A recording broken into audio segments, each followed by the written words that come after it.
Hi everyone! Learn oil painting with me, part 1. And we're going to talk about the materials and equipment.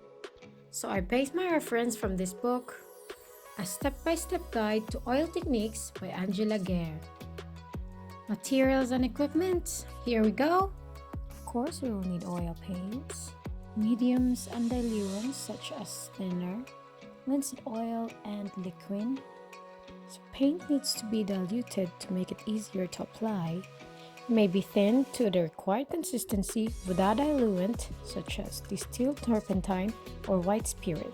Using an odorless thinner is beneficial, especially for those who works indoor. Thinners are equivalent of water for acrylic paints. Mediums like linseed oil are most commonly used by artists. It slows the drying time and have a glossy finish that is resistant to cracking. Liquid, on the other hand, is a fast-drying alkyd medium.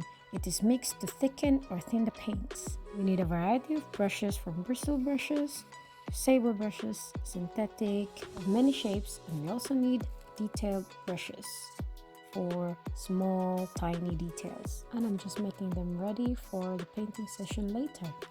We also need palettes for mixing our paints. This one is a Master Sun glass palette. I like this one because you can seal it for later use. And we have a thumbhole palette, various shapes, disposable palettes or peel-off palettes, which is oil-proof, or an improvised palette.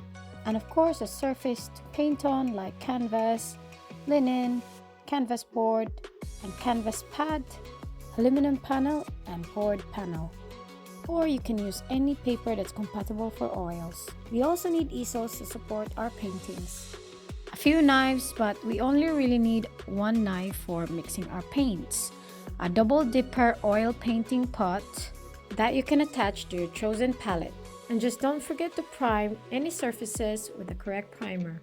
And here we go, we're all set for our next video about basic techniques, and that's Learning Oils with Me part 2. Now, I really hope that you've learned something from this video. See you later!